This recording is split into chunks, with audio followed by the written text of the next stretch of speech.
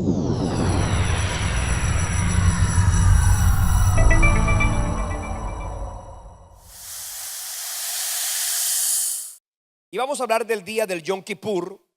La palabra Yom o Yom puede ser I-O-M. Vamos a mirar a ver cómo la escriben. Puede ser con la I, la O y la M, Yom. O puede ser con la Y-O-M, Yom o Yom, cualquiera de los nombres. Esa palabra significa día, ¿ok? Significa día, ¿ok? Cuando hablamos del Yom, estamos hablando de una palabra hebrea que significa día. Cuando nosotros utilizamos la palabra Kippur, esta palabra es una palabra que tiene por traducción, es una palabra hebrea que traduce como expiación. En consecuencia, el día del Yom Kippur es exactamente el día de la expiación, ¿ok? El día de la expiación. En el pueblo hebreo hay celebraciones, hay fiestas que duran varios días, ¿cierto? De hecho, hace pocos días el pueblo judío celebró el Rosh Hashanah, que es el día, el año nuevo para ellos. Hoy, este fin de semana, este viernes a las 7 de la noche, 6 de la tarde para ser más exactos, hasta el día sábado de entre 3 y 4 de octubre del año 2014 se va a celebrar a nivel mundial el día del Yom Kippur, ¿ok? Se va a celebrar el día del Yom Kippur. Ese será el día que se va a celebrar este fin de semana. Luego viene en el día entre el 9 y el 17 de octubre, los judíos celebran el día de los tabernáculos, la fiesta de los tabernáculos, ¿cierto? Luego viene la fiesta del Hanukkah, que es entre el 17 y el 24 de diciembre. Luego viene la fiesta del Pesaj o la fiesta de la Pascua, que ya se da en el mes de abril, que en esta oportunidad será entre el 4 y el 11 de abril del próximo año. Entonces fíjense que hay mucha relación con algunas actividades y algunas celebraciones del pueblo cristiano, de la iglesia cristiana. Hablar del día del Yom Kippur es el día de la expiación y justamente no lo hicimos para que coincidiera, pero coincide literalmente con la fiesta del Yom Kippur. Estuve hablando hoy en la tarde con un judío, con un rabino, que me di la tarea de recordar algunos conceptos y llamé a un rabino por teléfono, ¿cierto? Un amigo me hizo el puente y conversamos. Yo había estado una vez en su casa, habíamos estado orando por su esposa, bueno, y estuvimos hoy hablando acerca del día de la expiación. Pues es obvio que para el pueblo o para los judíos actuales, el día del Yom Kippur no tiene la misma connotación que tenía en la época bíblica, ni del Nuevo ni del Antiguo Pacto, del Antiguo Testamento. No. ¿Por qué? Porque pues es lógico que no tiene la misma connotación por la razón más importante, y es que el pueblo judío, primero, hoy día el pueblo hebreo no tiene un templo, ¿está claro? Y el Yom Kippur se realizaba en el templo en la época de Cristo, ¿cierto? Y en la época antigua el Yom Kippur se celebraba en el tabernáculo. De manera que si no hay tabernáculo, si ya no hay templo, entonces ya no hay fiesta como tal, no hay como tal día de expiación. Los judíos saben que en este momento, como ellos están dispersos por toda la tierra, acuérdense que si esa expresión, el judío errante, significa que Dios, dentro de sus juicios sobre la nación, les esparció por todas las naciones. Eso se denomina y se conoce hoy día con el nombre de la diáspora, es decir, la dispersión de los judíos por todas las naciones de la tierra.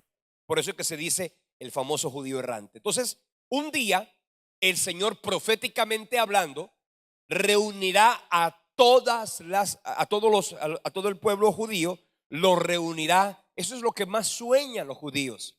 Lo que ellos más sueñan es volver a Jerusalén y habitar nuevamente en aquella tierra. Pero más que eso, ellos sueñan con que un día se vuelva a erigir el templo y se vuelvan a reanudar los sacrificios y específicamente las fiestas de gran solemnidad que se realizaban en estos días importantes.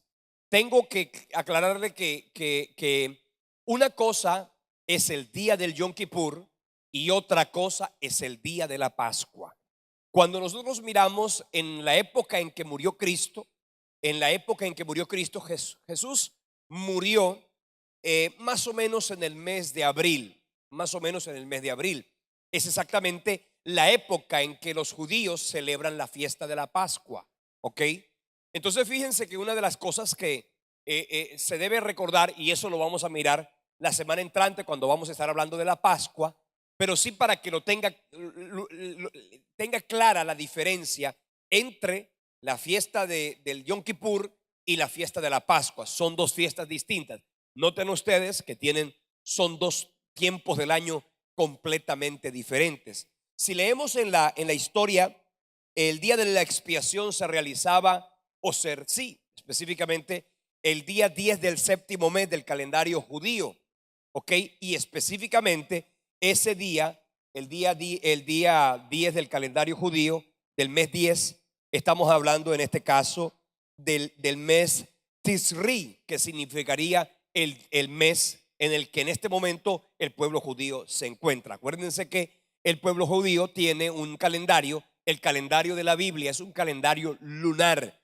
El calendario que tú y yo tenemos es un calendario solar. Por eso hay una gran diferencia entre las fechas y los momentos, ¿ok? Eso para que usted lo tenga claro. Entonces cuando hablamos del día de la expiación, pues ese es el día en el que el pueblo de Israel a nivel de toda la nación era expiado su pecado. La Pascua, que la estaremos compartiendo la próxima semana, tiene otra significación. La palabra Kippur, ya le dije que significa cubrir. ¿Qué significa Kippur? Cubrir. Yo le había dicho eso. La palabra expiación, Kippur significa expiación. Y la palabra expiación en el término español significa cubrir, ¿ok? Cubrir. Entonces leemos algunos pasajes de la Biblia, como por ejemplo el Salmo 32:1. En el Salmo 32, versículo 1, el rey David dijo: bienaventurado aquel cuya transgresión ha sido perdonada y cubierto su pecado. De manera que la palabra expiación significa eso, cubrir el pecado, ¿ok? Hay otro pasaje en el capítulo 35 de los Salmos, en el versículo 2 dice: perdonaste la iniquidad de tu pueblo, todos los pecados de ellos cubriste. Ahí vuelve a utilizarse la palabra Kippur, ¿cierto? Que significa cubrir, que significa expiar. Entonces, leemos que la palabra entonces significa aplacar, apaciguar, perdonar, pacificar, reconciliar. Pero el concepto es cubrir. Y una de las cosas que usted tiene que saber es que en el Antiguo Testamento el pecado de la nación era cubierto. Es decir, que la sangre cubría el pecado. Lo que diferencia aquel pacto de nuestro nuevo pacto es que para nosotros el pecado no es cubierto, ¿cierto? El pecado es borrado. ¿Está claro? Cuando Juan el Bautista vio a Jesucristo, en el capítulo 1 del libro de Juan el Bautista dijo: he aquí, hablando de Cristo, este es el Cordero de Dios que quita el pecado del mundo. No lo cubre, sino que lo quita. Entonces, la idea de esta fiesta es la de reconciliar a los que antes eran enemigos.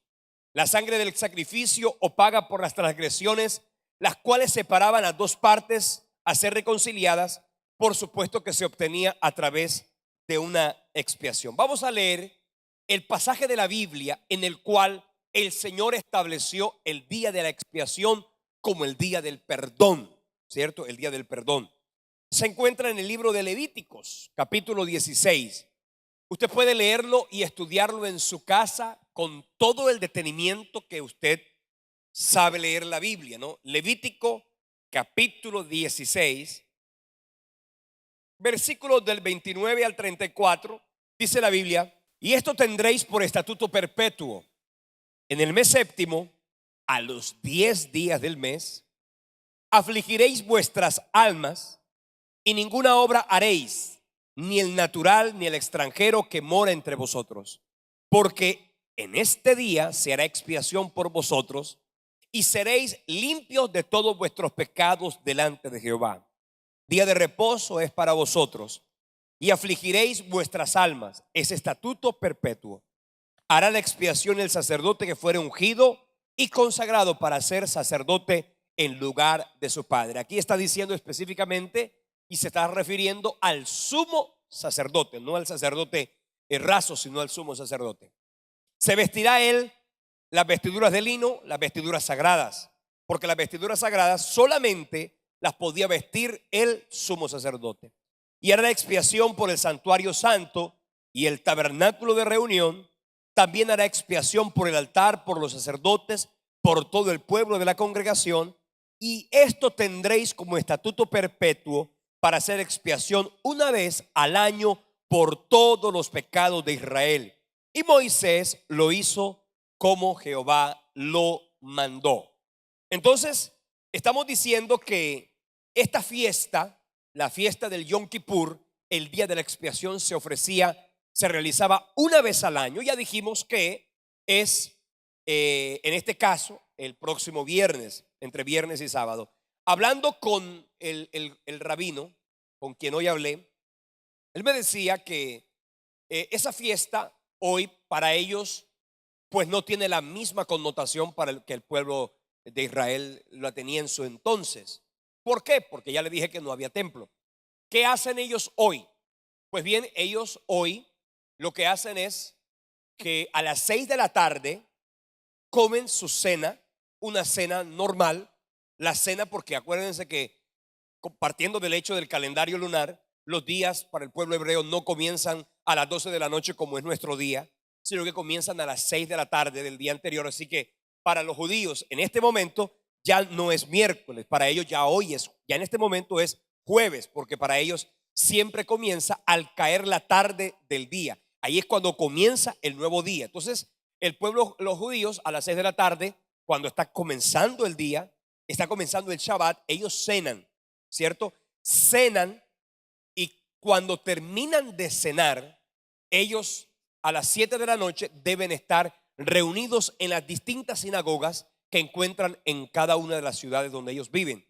A las 7 de la noche comienza para ellos ya la solemnidad del día. Ellos van a la sinagoga y allí comienza lo que se denomina el día de, ya no perdón como tal, sino se llama el día del arrepentimiento. Hoy día ellos lo llaman y se han quedado solamente en el concepto de ser el día del arrepentimiento. ¿Por qué? Porque es el día en el que ellos afligen su cuerpo, afligen su carne, afligen su alma.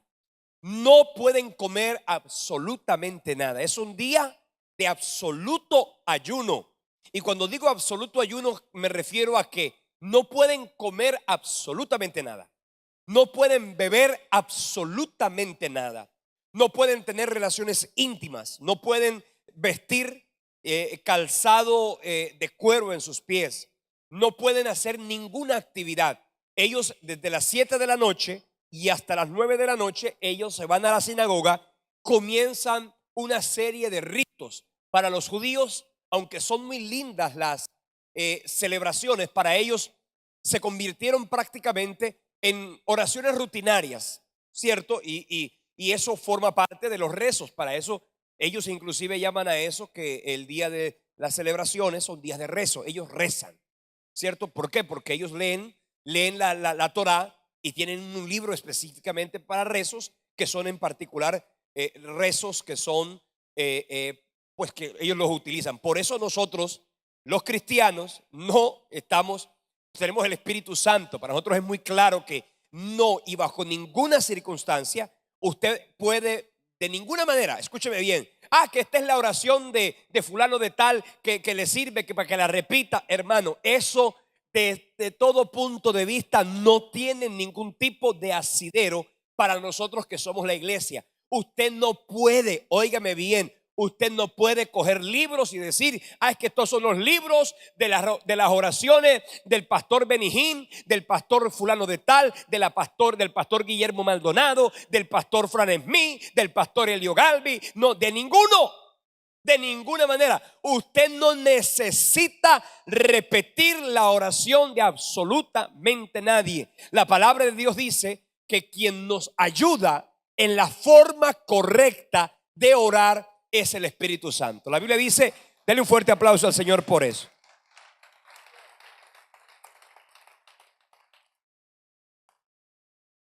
Dice la palabra de Dios que el Espíritu Santo nos ayuda en nuestra debilidad.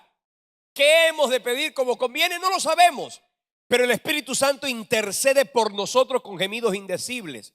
Así que el creyente no tiene por qué, óigame bien, no tiene por qué andar repitiendo la oración de fulano, la oración de mengano, la oración de perencejo, porque es absolutamente inútil, a no ser que sea una persona que no tenga al Espíritu Santo. Si no tiene el Espíritu Santo, pues bueno, que rece, que repita, que repita. Y el Señor le va a decir entonces, como dice la Escritura, cuando oréis, no uséis vanas repeticiones. Porque es una repetición, repetición, repetición. No. Y eso, de alguna manera, tristemente lo digo, los judíos se convirtieron en repetidores de unas mismas oraciones permanentemente. Nosotros como cristianos, qué lindo poder orar de manera espontánea, ¿cierto que sí? Una de las cosas más lindas que a mi juicio yo encontré en el Señor, ¿cierto? Es que nosotros podemos orar a la hora que queramos, ¿cierto? Como nos queramos sentar, acostar, de pie, arrodillado, como sea. Nosotros podemos orar en el momento que queramos, en cualquier lugar donde estemos. No necesitamos ni mirar para un... Fíjese que una de las cosas que hacen los judíos es que cuando están orando, ellos miran para Jerusalén. A mí que me importa dónde queda Jerusalén, ¿no? Hay gente que tiene un sentido de ubicación muy grave. Entonces, no que importa dónde queda Jerusalén, ¿cierto? No tiene por qué existir una forma completa, ni una hora determinada. No, nosotros tenemos la espontaneidad del Espíritu Santo. Y ese Espíritu Santo en cualquier momento, a cualquier hora, a la hora que sea, le va a permitir a usted. Así que, por favor, le digo, no haga oraciones repetidas de nadie. Si la Biblia dice que es un estatuto perpetuo, entonces ¿por qué estamos contradiciendo la Biblia? Bueno, una de las cosas que usted y yo tenemos que tener claro es que en la Biblia se hace referencia a tres pueblos. Uno, el pueblo judío; otro, la iglesia; y otro, los paganos. ¿Está claro? La iglesia se constituye de gentiles, por lo tanto, la iglesia no tiene la responsabilidad de cumplir. Por ejemplo, en el caso del Shabbat, y eso lo hemos explicado aquí bastante, ¿no? El Shabbat es un estatuto perpetuo entre el pueblo de Israel, entre el Señor y el pueblo de Israel. El día del Yom Kippur, las festividades son para el pueblo de Israel, ¿cierto?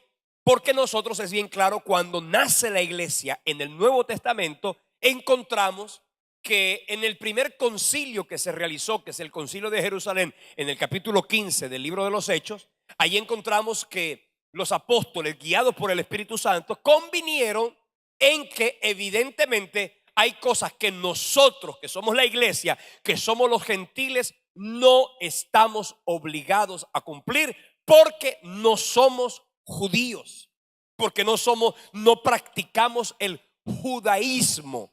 Nosotros somos cristianos y por consecuencia vivimos el cristianismo. No somos judíos. Entonces ahí eso debe quedar bien claro para todos nosotros. Nosotros como iglesia no estamos obligados porque no tenemos por qué circuncidarnos, no tenemos por qué guardar un día de reposo en particular, ¿cierto? Porque para nosotros el día de reposo no es un día, nuestro día de reposo es Cristo. Así lo encontramos en la Biblia. Así que quien tiene a Cristo en su corazón ha reposado ya de todas sus obras. Entonces, eso es importante para que todos lo tengamos claro. Muy buena tu pregunta. Entonces, no hay que repetir, son cosas entre el pueblo de Israel y el Señor, y nosotros como iglesia vivimos en la espontaneidad del Espíritu Santo. Estamos llenos del Espíritu Santo. El día de la expiación era un día en que se cumplían unos patrones estrictos en cuanto a los eventos. Por ejemplo, quiero que vengas conmigo al libro de Levíticos. Dice la Biblia: habló Jehová a Moisés después de la muerte de los dos hijos de Aarón, cuando se acercaron delante de Jehová y murieron. Y Jehová dijo a Moisés: di a Aarón tu hermano que no en todo tiempo entre en el santuario detrás del velo, delante del propiciatorio que está sobre el arca, para que no muera, porque yo apareceré en la nube sobre el propiciatorio. Con esto entrará Aarón en el santuario. Es importante que leamos lo que dice el versículo 3: con un becerro para expiación y un carnero para el holocausto. Y en el versículo 5: y de la congregación de los hijos de Israel tomará 2 machos cabríos para expiación y un carnero para holocausto. Tenga claro que ese día, fíjense que no era simplemente un cordero, ¿ok? No nos estamos refiriendo a la fiesta de la Pascua, ¿ok? En la fiesta de la Pascua era un solo cordero, ¿ok? Se hacía en las casas. La Pascua no se realizaba en el tabernáculo. En el templo no se realizaba la Pascua. La Pascua se realizaba en cada una de las casas. ¿Quién ofrecía? ¿Quién presidía? ¿Quién ministraba la Pascua? El sacerdote de la casa, es decir, el padre de familia. Pero el día del Yom Kippur, el día de la expiación, no era en la casa, era en el templo, ¿ok? Era en el tabernáculo. En consecuencia, ese día tenía una gran solemnidad, ese día tenía una gran connotación. Era un día no para comer y gozarse como era el día de la Pascua, sino que este era un día de afligir el cuerpo, de afligir el alma, para que de esa manera el hombre pudiera venir en arrepentimiento delante de la presencia del Señor. Entonces, ese día se tenía que el sacerdote, el sumo sacerdote, podía entrar. Ese era el día del perdón, el día del Yom Kippur. El sacerdote tenía que entrar al lugar santísimo y tenía que entrar en 2 oportunidades. Ese mismo día entraba en 2 oportunidades. En la primera oportunidad, el sumo sacerdote entraba para hacer expiación por su propio pecado. Y luego, en una segunda oportunidad, entraba para hacer expiación por el pecado de todo el pueblo. Y fíjense ustedes que aquí dice que él entrará con un becerro para expiación. Cuando digo para expiación, me estoy refiriendo que ese becerro se degollaba y la sangre se colocaba en un tazón, y en ese tazón el sacerdote entraba al lugar santísimo y allí colocaba sobre el propiciatorio. El sacerdote, el sumo sacerdote, metía su dedo ahí en la sangre y rociaba 7 veces sobre la tapa, ¿cierto? Que eso lo mencionaron la semana pasada. La tapa sobre la cual estaba sobre el arca, que se llama propiciatorio. ¿Está claro? Allí 7 veces, ¿ok? Luego dice que además ofrecía un carnero para el holocausto. Con un becerro hacía expiación, y con un carnero dice que hacía holocausto. Acuérdense que yo les expliqué cuándo es una ofrenda expiatoria y cuándo era una ofrenda para holocausto. Cuando digo que es holocausto, cuando la Biblia habla de holocausto, quiere decir que era una ofrenda que se quemaba en su totalidad en el altar de el sacrificio, que estaba en el lugar, en el atrio del tabernáculo. Entonces es importante que eso quede claro. Más adelante, eso lo hacía él por sí mismo, ¿no? Pero en el versículo 5: y de la congregación de los hijos de Israel tomará 2 machos cabríos para expiación y 1 carnero para el holocausto. Quiere decir que con 2 se hacía la expiación, que eso era precisamente el día de la expiación. Entonces vamos a mirar qué fue y qué significaba esa expresión. El sumo sacerdote, los que participaban de esta actividad, era el sumo sacerdote quien tomaba la sangre de los toros y de los carneros para regarla sobre el asiento y el trono de la misericordia, y de esa manera él hacía expiación por su propio pecado. ¿Ok? El día del perdón, es importante que sepamos que había dos connotaciones tenía ese día. Uno, era un día de castigo, era un día en el que el hombre pagaba de alguna forma el precio de su pecado. Por eso había un cordero, ¿cierto? Un cordero con el que se ofrecía para expiación, para pagar. El otro era para culpa y memoria. Importante que esto quede claro. Una era la expiación que el sumo sacerdote hacía por sí mismo, habiendo sido el sumo sacerdote purificado. Entonces venía el proceso con el cual él purificaría a la nación de Israel durante un año completo. Noten ustedes que dice la escritura en el versículo 6: y hará traer Aarón el becerro de la expiación que es suyo, y hará la reconciliación por sí y por su casa. Cuando dice por su casa, está refiriéndose a su familia, a la familia sacerdotal. ¿Ok? Después tomará 2 machos cabríos y los presentará delante de Jehová a la puerta del tabernáculo de reunión. Aquí hablando de los 2 machos cabríos. Entienda, un macho cabrío es como un chivo. El día de la Pascua no era chivo, era cordero. Son 2 cosas diferentes. Usted sabe que una cosa es un chivo y otra cosa es un cordero. ¿Cierto que usted sabe la diferencia? ¿No es así? Entonces aquí estamos hablando de los 2 chivos que se usaban el día de la expiación.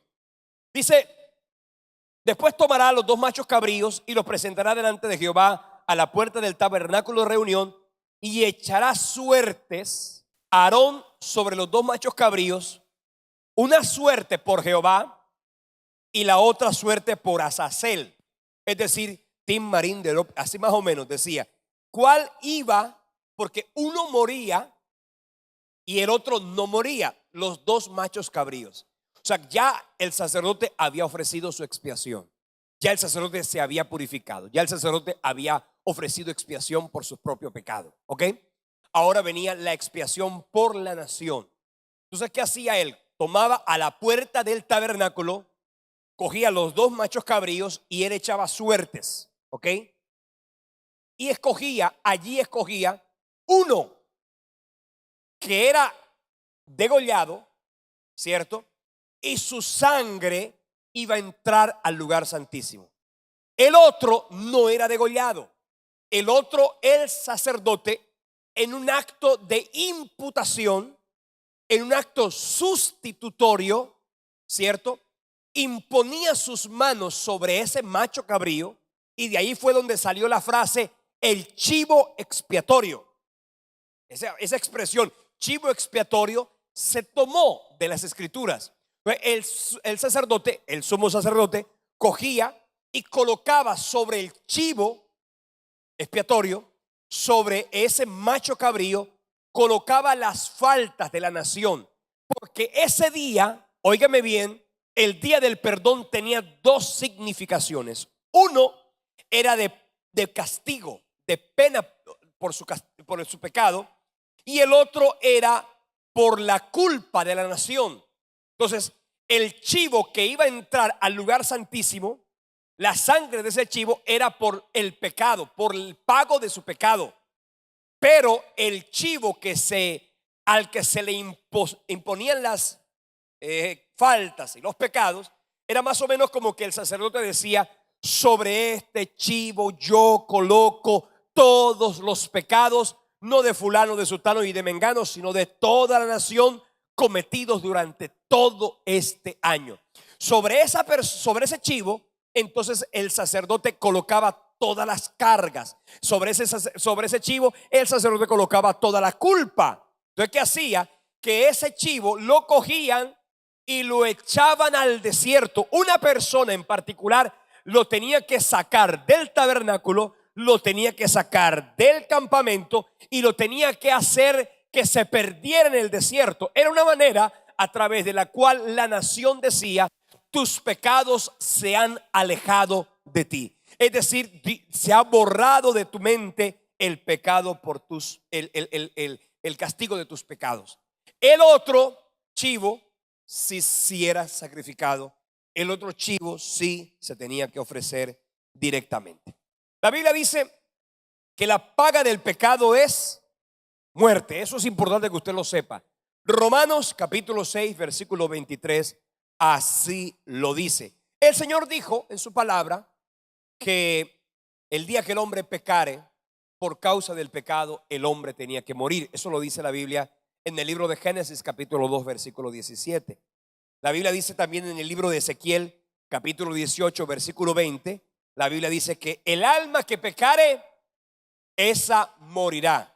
En consecuencia, la paga del pecado es muerte. Por eso Dios estableció la ley que se llama la ley de la sustitución, ¿cierto?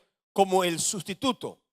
Quiere decir que una persona que muere en lugar de otro, ese es el concepto sustitutorio. Por eso que nosotros podemos decir que Cristo es nuestra sustitución.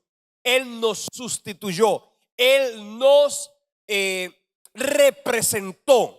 Cuando Él estaba muriendo en la cruz, sobre Él, y es importante que sepamos que en el caso de Cristo está tipificado, en la persona de Cristo están tipificados tanto los dos chivos expiatorios, como también en Él está tipificado el sumo sacerdote. Así que Cristo no solamente era la ofrenda, sino que también Él era el oferente, porque la Biblia dice que Cristo es nuestro sumo sacerdote.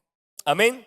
Eso lo dice la Biblia en pasajes como por ejemplo Hebreos capítulo 3 versículo 1, cuando dice: por tanto, considerad al apóstol y sumo sacerdote de nuestra profesión, Cristo Jesús. En Hebreos capítulo 4 versículos 15 y 16 dice así: porque no tenemos un sumo sacerdote que no pueda compadecerse de nuestras debilidades, sino uno que fue tentado en todo según nuestra semejanza, pero sin pecado. Dice aquí: acerquémonos pues confiadamente al trono de la gracia para alcanzar misericordia y hallar gracia para el oportuno socorro. Amén. Hebreos 9:7 dice: pero en la segunda parte estamos refiriéndonos al lugar santísimo. Solo el sumo sacerdote entrará una vez al año, no sin sangre, la cual ofrece por sí mismo y por los pecados de ignorancia del pueblo. Entonces, noten ustedes que aquí estamos viendo lo que el Señor ha declarado. El día del perdón era el día en el que la nación entera viviría el momento más sublime, porque era la forma en que Dios le estaba diciendo al pueblo, le estaba diciendo a la nación: tus pecados hoy son borrados, son cubiertos y tendrás un año de perdón, ¿cierto? Más o menos es eso lo que significaba el día del perdón. El sacrificio que ofrecía, ya le dije al principio, son dos sacrificios. El primero, el sacerdote ofrecía su propio sacrificio por sus propios pecados. Y me gusta mucho que en la Biblia dice que nuestro Señor Jesucristo no tenía por qué ofrecer sacrificio por sí mismo, porque Él no había cometido pecado. Así que el Señor Jesucristo, en el caso de ofrecer sacrificio, no lo hizo por Él mismo, sino que lo hizo por nosotros, porque Él no cometió pecado y por consecuencia de no haber cometido pecado no tenía por qué ofrecer sacrificio por sí mismo. Sí, hermana. En el Nuevo Testamento, los judíos que se convirtieron a Cristo, los judíos que se habían convertido a Cristo, ellos siguieron participando de algunas actividades del templo. ¿Ok? Ellos entraban al templo, acuérdense que el templo no era solamente un lugar donde se ofrecían este tipo de sacrificios, sino que también era el lugar donde se enseñaba la ley a la nación. Cuando los discípulos del Señor Jesucristo ya estaban con Jesús, ya ellos no participaron de esas actividades, ¿cierto? De hecho, no hay un registro bíblico en el que se muestre que la nación sí lo seguía haciendo. Oiga con eso, la nación sí seguía ofreciendo la expiación por sus pecados. El pueblo de Israel como tal sí lo hacía. De hecho, el día en que Jesucristo murió era un día muy importante, era un día de Pascua, ¿cierto? Entonces, la nación entera estaba celebrando la Pascua.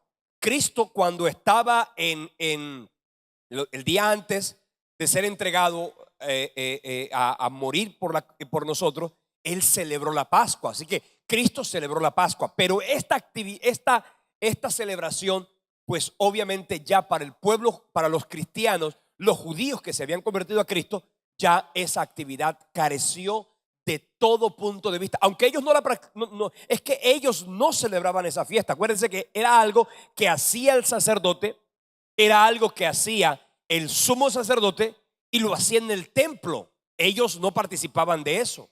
No era algo que, ay, sí, vamos a reunirnos. No, era algo que celebraba en el templo el sumo sacerdote una vez al año. Pedro, Juan, ellos no eran sacerdotes, por lo tanto, ellos no tenían acceso al templo. ¿Está claro? En ese sentido, en el sentido de ofrecer lo que se ofrecía en el santuario, eso era exclusivo para el sacerdocio de la nación. Ya en el año 70, ¿cierto? En el año 70, cuando el templo de Jerusalén fue derribado por el emperador Tito, pues automáticamente ya la nación dejó de ofrecer, ya como nación, los judíos dejaron de ofrecer los sacrificios porque no tenían dónde ofrecerlo. Pero ni Pedro, ni Pablo, ni ninguno de ellos eran oferentes de ese. La nación sí lo hacía, pero ellos como tal, ¿cierto? Ya automáticamente, al haberse encontrado con Cristo, ya entendieron que Cristo, por eso fue que Juan el Bautista dijo, este es el Cordero de Dios que quita el pecado del mundo. Amén. Entonces miren una cosa que es importante. Vamos a leer Hebreos 9:14. Este es un pasaje muy lindo que hace referencia a esa muerte, a ese sacrificio, lo que significó la obra de Cristo. Dice, ¿cuánto más? Acuérdense que en el Antiguo Testamento la sangre cubría el pecado. Ahí dice, ¿cuánto más la sangre de Cristo, el cual mediante el Espíritu Eterno se ofreció a sí mismo sin mancha a Dios, limpiará vuestras conciencias de obras muertas para que sirváis al Dios vivo? Noten ustedes que en el Antiguo Testamento la sangre de los becerros, la sangre de los chivos no cambiaban el corazón de nadie. Así que la gente seguía cometiendo sus propios errores, sus propios pecados, su propia iniquidad, sus propias faltas. Pero una vez ofrecido el sacrificio de Cristo y este se imputa a cada uno de nosotros, cuando nosotros nacemos de nuevo, automáticamente ese sacrificio nos limpia no solamente nuestro pecado, sino que limpia nuestra conciencia de obras muertas para que nosotros podamos servir a Dios. Fíjense que en el caso de los judíos, ellos podían ofrecer una vez al año, y cada vez que ellos cometían una falta, acuérdense que esto era una fiesta de la nación entera, pero cada judío, cada vez que cometía una falta, tenía que ofrecer un cordero, tenía que hacer una oferta por su propio pecado. En el caso nuestro, como iglesia, ya no tenemos por qué ofrecerlo. Ya como iglesia no tenemos ninguna responsabilidad de ofrecer. Por eso es que yo lo he explicado aquí una vez y otra vez y otra vez, y esta noche lo vuelvo a repetir. Nosotros como iglesia, como iglesia cristiana, no compartimos desde ningún punto de vista el sacrificio de la misa que celebran los católicos. No lo compartimos. ¿Por qué? Porque ellos, cada vez que hay una misa, vuelven a ofrecer a Cristo. Literalmente, ellos vuelven a ofrecer a Cristo como que estuvieran ofreciendo una vez más una ofrenda por su pecado, como en la antigüedad. Cada vez que una persona pecaba, ofrecía. Por eso cuando la gente se muere, la gente le ofrece, le pagan una misa, ¿cierto? Porque es una manera de como que ofrecer un sacrificio por el que se murió. Por eso es que la gente hace la misa. Y entonces el sacerdote viene y oren, hermanos, para que este sacrificio mío y vuestro sea agradable a Dios Padre. Es decir, que esto es una connotación que nosotros como iglesia está completamente contraria a la palabra. No hay que ofrecer a Cristo. Si Cristo habita en ti, Él es tu abogado. No tienes que sacrificar a Cristo otra vez. Él se ofreció por ti. Dice la Biblia que la oferta de Cristo en la cruz fue una sola vez y para siempre. No hay que ofrecer a Cristo. Ahora, si tú cometiste un pecado, ¿qué tienes que hacer? Corre a Cristo, amén. Confiésale a Él tu pecado, porque Él es el sacerdote, Él es nuestro abogado. Tú puedes ofrecer, confesarle tus pecados. La Biblia dice que Él es fiel y justo para perdonar nuestros pecados y limpiarnos de toda maldad. Entonces es importante que eso lo tengamos claro. Sí. Ok, voy a aclarar esto. Importante pregunta. Las sinagogas nacieron en la época intertestamentaria, entre el Antiguo y el Nuevo Testamento, cuando el pueblo de Israel fue llevado cautivo a Babilonia. Cuando todos estos imperios comenzaron a surgir, cada uno de esos imperios y el pueblo de Israel fue una forma a través de la cual se establecieron las sinagogas. Las sinagogas son lugares de reunión, ¿ok?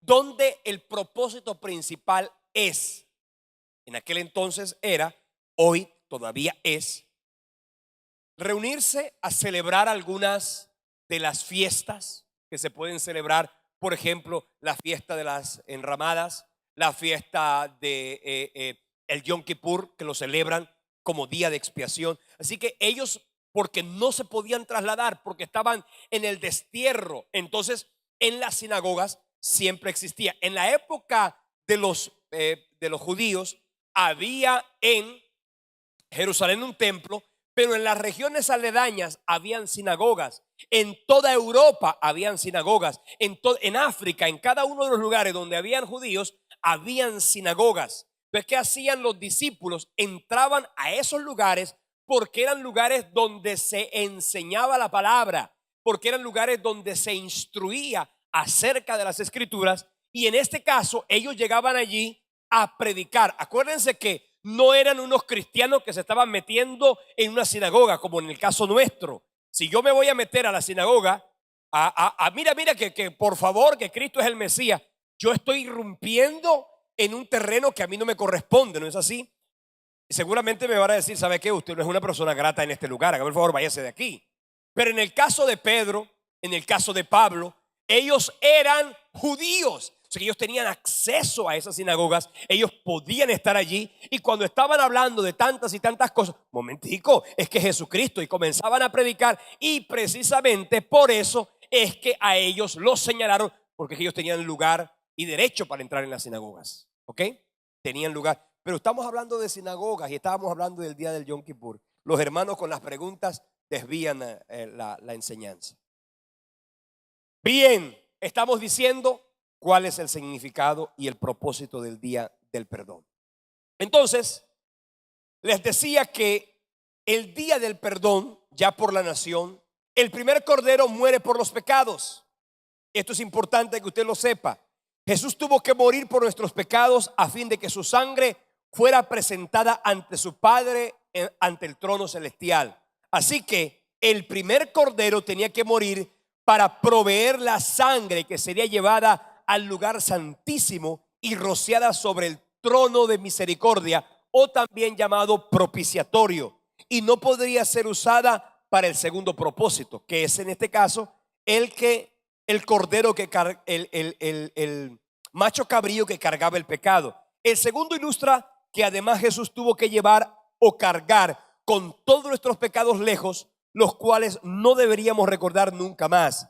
Dios no solo perdona nuestros pecados, sino que también los olvida. Eso lo encontramos en el capítulo 10, versículo 17 de la carta a los Hebreos. Leamos Hebreos 10, 17, por favor. Y añade: nunca más me acordaré de sus pecados y de sus transgresiones. Ese día, el día del perdón, el día del Yom Kippur, era el día en que el Señor alejaba las faltas de la nación y también las perdonaba. Oiga muy bien, el día ya habiéndose lanzado el cordero hacia el desierto, no voy a hablarles esta noche de qué significa Azazel, porque eso tiene una connotación muy profunda que, entre otras cosas, en el caso de los estudiosos de la Biblia no se ha dado mucha explicación acerca de quién era realmente Azazel. Algunos dicen que eran ángeles, otros dicen que es un nombre dado al mismo Satanás, ¿cierto? Pero en este caso quiero que simplemente usted se quede con el hecho de que ese cordero, ese macho cabrío, era echado al desierto y el propósito era de que se perdiera en el desierto, que se cayera a un peñasco, que se muriera, lo que fuera, pero era una manera a través de la cual Dios simbólicamente echaba fuera el pecado de la nación, por lo menos de la memoria de la gente. En el caso de el Nuevo Testamento y en el caso ya de la obra de Cristo, es importante que sepamos que Cristo cumplió en absoluta precisión el hecho de haber sido Él no solamente aquel que entregó su sangre, porque Él entregó su sangre, ¿cierto?, en expiación por nuestros pecados, sino que también Él cargó nuestro pecado. Quiero que leamos, y esto es importante que usted por favor lo tenga claro, en el libro de el profeta Isaías. Isaías capítulo 53.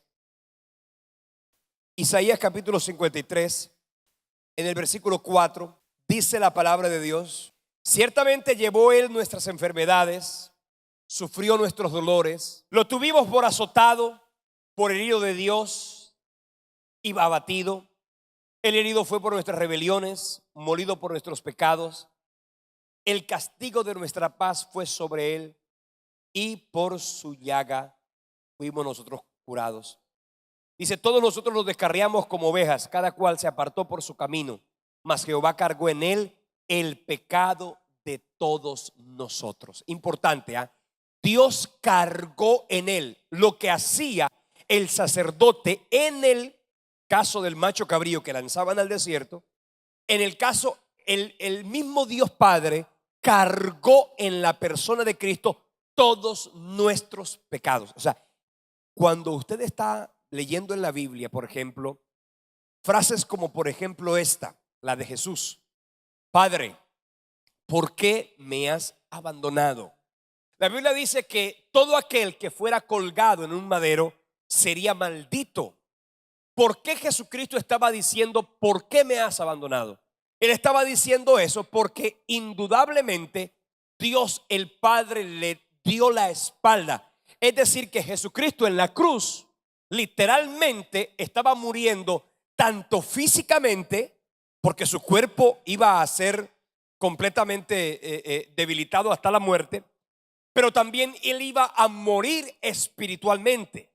¿Por qué Cristo murió espiritualmente? Entiéndase por muerte espiritual la separación que hay entre Dios y los hombres. Cuando usted, la separación eterna, cuando Cristo cargó el pecado de cada uno de nosotros, de toda la humanidad, ¿cierto? Inmediatamente el Padre lo abandonó. Es decir, el Padre lo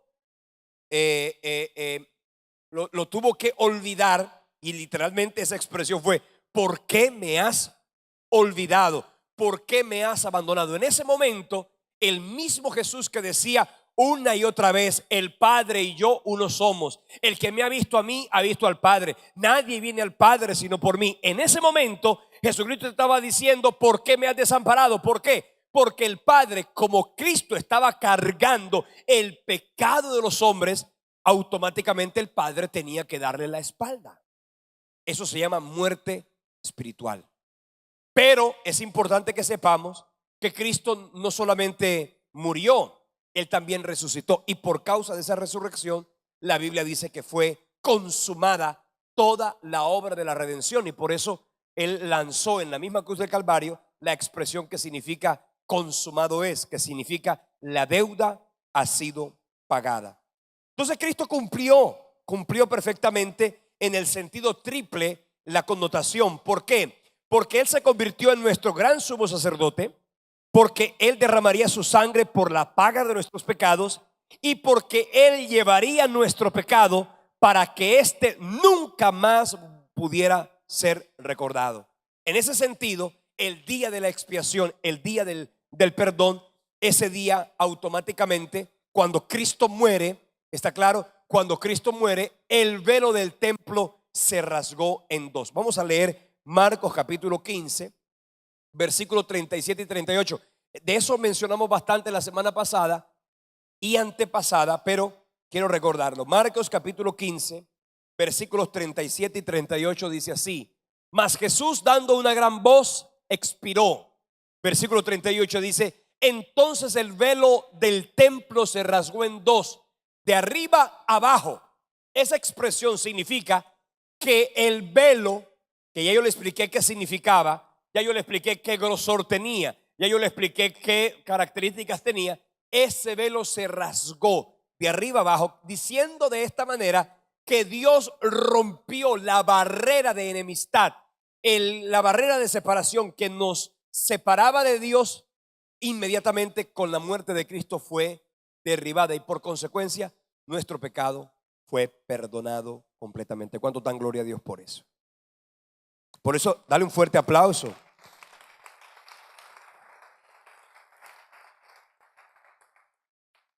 Mira lo que dice Hebreos 10, 19 al 22. Así que, hermanos, teniendo libertad de entrar en el lugar santísimo por la sangre de Jesucristo, por el camino nuevo y vivo que Él nos abrió a través del velo, esto es, de su carne, y teniendo un gran sumo sacerdote sobre la casa de Dios, acerquémonos con corazón sincero, en plena certidumbre de fe, purificados los corazones de mala conciencia y lavados los cuerpos con agua pura. Amén. Eso significa que nuestra obra fue completamente cumplida, nuestra obra de restauración. En el capítulo 10 de la carta a los Hebreos, en el versículo 4 y 5 dice: porque la sangre de los toros y de los machos cabríos no pueden quitar los pecados. No los quitaban, simplemente los cubrían. Por lo cual, entrando en el mundo, dice: sacrificio y ofrenda no quisiste, mas me preparaste cuerpo. Está refiriéndose a que la obra de la cruz fue completa, absoluta y total.